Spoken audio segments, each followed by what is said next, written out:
अध्यक्ष समाधान पाटिल इनकी हत्या की, एक तरह से एक डरावना माहौल तैयार करने की कोशिश की।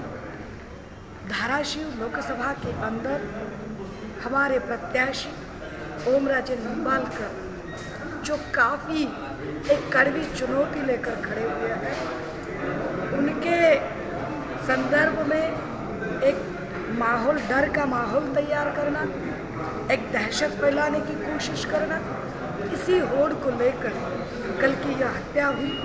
हम इसके साथ और एक पुष्टि करें कि ये वही समाधान पाटिल थे जो धाराशिव के अंदर, खासकर परंडा में जब मार्केट कमेटी इलेक्शन चल रही थी, तब भी ये बड़ी जद्दोजहद से काम कर रहे थे। जिस तरह से कल भरे चौराहे में उनकी हत्या हुई है, इससे फिर एक बार इस राज्य के गृह मंत्री पद पर स्थित देवेंद्र फडणवीस जी पूरी तरह से एक नाकामयाब, नकारे हुए गृह मंत्री के रूप में फिर एक बार वो साबित हुआ। जी, आप मुख्यमंत्री की इलेक्शन कमीशन में शिकायत दर्ज करेंगे, क्या है मामला?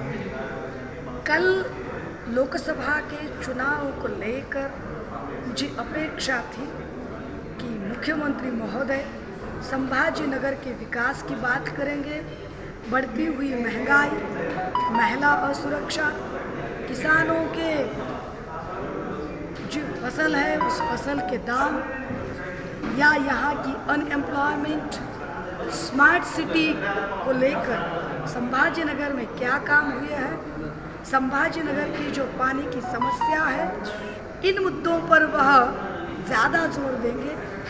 किंतु जानबूझकर हिंदू मुस्लिम इस तरह का बखेड़ा खड़ा करने की कोशिश अपने संपूर्ण भाषण के दरमियान जो उन्होंने की है, ये एक तरह से जातिवाद फैलाने वाली और यहाँ कौमी तनाव जिस तरह से पैदा हो, ऐसे हालात पैदा करने वाली भाषा राज्य के मुख्यमंत्री के मुंह से बिल्कुल शोभा नहीं थी। वो ना सिर्फ यहाँ स्टार प्रचारक थे, बल्कि इस राज्य के मुख्यमंत्री की हैसियत से वह आए थे।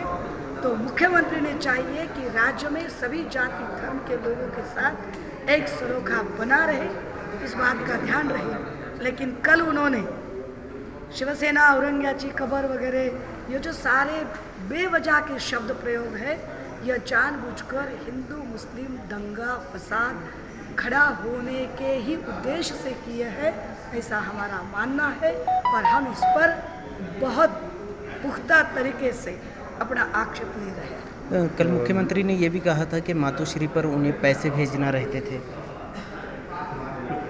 जब ये लोग जा रहे थे तब कह रहे थे कि राष्ट्रवादी हमें निधि नहीं देती है, फिर कहा कि हम हिंदुत्व के लिए जा रहे हैं, फिर कहा कि नहीं, हमें कांग्रेस से थोड़ा परहेज था।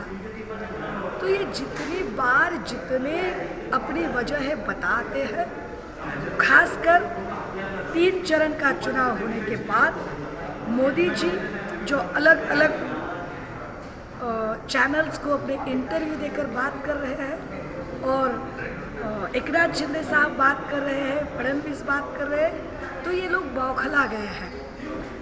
इन्हें इतना तो पता चल गया है कि 3 चरण के जो चुनाव हुए हैं उसमें इनकी हार बड़े स्पष्ट रूप से ये देख रहे हैं, और इसीलिए बौखला कर कुछ भी स्टेटमेंट करने जा रहे हैं, जैसे कि मेरी उद्धव जी से बड़ी मित्रता थी। अगर उद्धव जी से आपकी इतनी मित्रता थी तो ऐसा कौन सा मित्र होता है जो मित्र अपना मित्र मृत्युशैया पर है और उसी वक्त उसके पीठ पीछे एक षड्यंत्र रचाकर उसके ही लोगों को फोड़ता है। तो मुझे लगता है कि शायद ऐसी मित्रता उन्होंने गुज्जू भाई से सीखी होगी। ये छत्रपति शिवराय जी का महाराष्ट्र है, ये महाराष्ट्र खुले दिलों से वार सहने वाला महाराष्ट्र है। यहाँ इस तरह की षड्यंत्र वाली मित्रता बिल्कुल नहीं पनपती, लेकिन बौखलाए हुए लोग हैं, हार स्पष्ट रूप से नजर आ रही। इसलिए ऐसे स्टेटमेंट जी, करते हैं। प्रधान न्यायालय के जो फैसले आ रहे हैं नाम बदलने को लेकर और दूसरे जो भी ये इलेक्शन के दौरान सब फैसले आए, इस पर आपने जो कहा, न्यायालय के फैसले और उसका जो एक समय निर्धारण है, ये काफ़ी आशंका निर्माण करने वाली बात है, क्योंकि नागपुर में अगर देखा जाए तो एक तरफ नवनीत राणा, जिनकी केस कई वर्षों से प्रलंबित रहती है, और बिल्कुल जब वह चुनावी प्रत्याशी के रूप में पर्चा भरने जाती है तभी उसका फैसला आता है। लेकिन दूसरी तरफ उनकी अपोनेंट बाजू के जो चुनाव क्षेत्र है वहाँ से रश्मि बर्वे, एक दिन में उनका कास्ट सर्टिफिकेट खारिज कर दिया जाता है। अब भी बिल्कुल संभाजी नगर, चौथे चरण में संभाजी नगर है, और जो नतीजे हैं, जो इसके निर्णय हैं, यह बिल्कुल चौथे चरण में ही आते हैं। तो मुझे सारा लगता है कि जब जब इस तरह से स्वायत्त यंत्रणाएं, जितनी भी ये जो एटोनॉमस जो इंस्टीट्यूशंस हैं, इन एटोनॉमस इंस्टीट्यूशन को प्रभावित करने के लिए जो सारी सत्ता एक काम में जुट गई है, एक तरह से लोकतंत्र को इन सभी लोगों से एक बहुत बड़ा खतरा है। किन मुद्दों को लेकर आप कंप्लेन करने वाली हैं? मेरा मानना है कि मुख्यमंत्री किसी एक पार्टी के नहीं है, वो समूचे राज्य के मुख्यमंत्री है, और इस संपूर्ण राज्य में हिंदू, ईसाई, क्रिश्चियन, बौद्ध, मुस्लिम सभी रहते हैं। तो कौमी बातें मुख्यमंत्री के मुंह से शोभा नहीं देती है। मुख्यमंत्री अगर इस तरह के कौमी तनाव फैलाने वाली बात कर रहे हैं तो इसका अर्थ सरकार प्रायोजित दंगा करवाने की आप होड़ में है, और ऐसे सरकार प्रायोजित दंगा करवाने वाले स्टेटमेंट्स पर हमारा गहरा आक्षेप है। परसों राज ठाकरे का भी आवाज हाँ